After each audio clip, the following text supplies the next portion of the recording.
আসলে give and take আসলে আমিও শুনি। আমি এখন এই পর্যন্ত এরকম পরিস্থিতি শিকার হইনি বা এবং জায়েদ খানকে দিয়ে আসলে আমার পরিস্থিতি লাভ হয়েছে।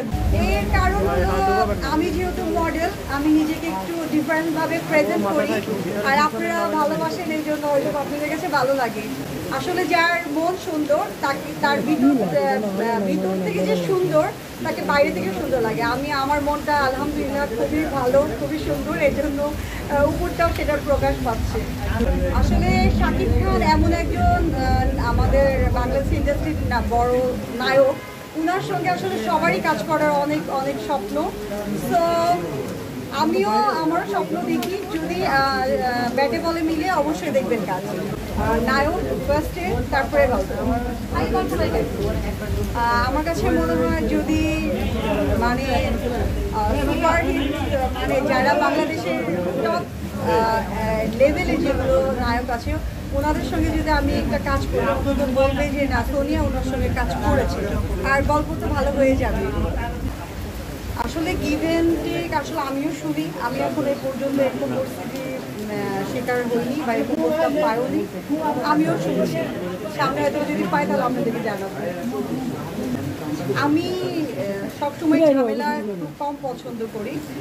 যদি বিতর্ক কোনো কিছু আমার সামনে এসে পড়ে বা আমাকে নিয়ে কেউ কোনো বিতর্ক নিউজ প্রেজেন্ট করে, সেই ক্ষেত্রে আমি সাইলেন্ট থাকি এবং কিছুদিন পরে আমি আসলে যেটা ভুল ছিল সেটা আমি আসলে ভুলটা ভাবানোর চেষ্টা করি। যেহেতু আমি একটা রিয়েলিটি শো দিয়ে আমার এন্ট্রি, এবং আমার এন্ট্রি ছিল এন্ট্রিতে যে জাজ প্যানেলে ছিল জায়েদ খান, এবং জায়েদ খানকে দিয়ে আসলে আমার পরিস্থিতি লাভ হয়েছে। দেশ এবং দেশের বাইরে আমাকে চিনেছে। রিসেন্ট জায়েদ ভাই একটা প্রোগ্রাম করছে যেটা বাইরের দেশে, সেখান থেকেও জায়েদ ভাই আমাকে নক করেছে যদি সম্ভব হয় আমাকে ওনাদের ওখানে গিয়ে কাজ করার। আর জায়েদ ভাইয়ের জন্য অনেক শুভকামনা। দেশের বাইরে যে কাজ করছে, ভালো কাজ করছে। রিসেন্ট একটা মিউজিক ভিডিও করেছে, সেটাও খুবই সুন্দর, আমার কাছে খুবই ভালো লেগেছে। আপনাদের কাছে কেমন লেগেছে জানি না। ভাইয়াকে খুব মিস করি, কারণ বাংলাদেশে থাকলে অনেক প্রোগ্রামে ভাইয়াকে একসঙ্গে পেতাম এবং কাজ হয়তো আপনারা দেখলেন।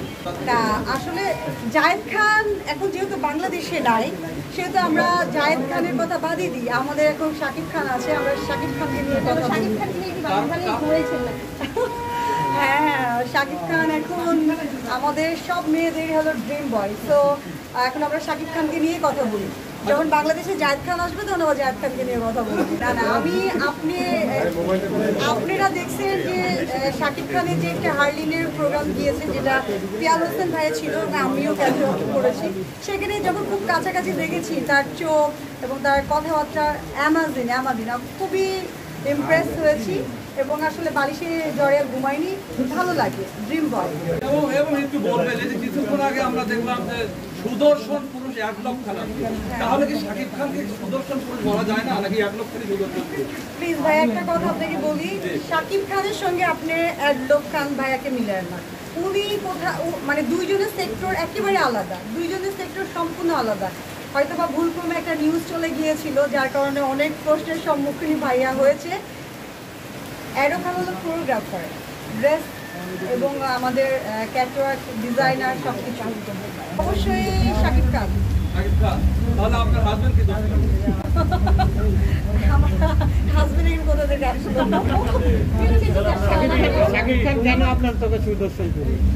কেন না সুদর্শন পুরুষ সেটাই বলেন। লম্বা, ট্যালেন্টেড, সুন্দর এবং বাংলাদেশের একটা গর্ব, এবং সে সিনেমার পাশাপাশি বাংলাদেশকে রিপ্রেজেন্ট করছে তার বিজনেস এবং ট্যালেন্ট দিয়ে। সো সে কেন সুদর্শন পুরুষ হবে না, এটা বলুন। আপনি কি এই জায়গায় কাউকে সুদর্শন মনে হচ্ছে? এখানে কেউ কি সুদর্শন নেই শাকিব খানের মতো? ওনাকে সুদর্শন পুরুষ মনে হয়? কেন সুদর্শন পুরুষ আসছে না? নীরব ভাই আসছেন আমাদের প্রোগ্রামে। তো এই জায়গায় এতগুলো লোক, এর মধ্যে কি একজনের সুদর্শন নাই? সুদর্শন পুরুষ আপনারা সবাই বলেন না, শুধু হিরো ভাই অনেক লম্বা, টল, এই জন্য নিজেকে সুদর্শন পুরুষ মনে করছে।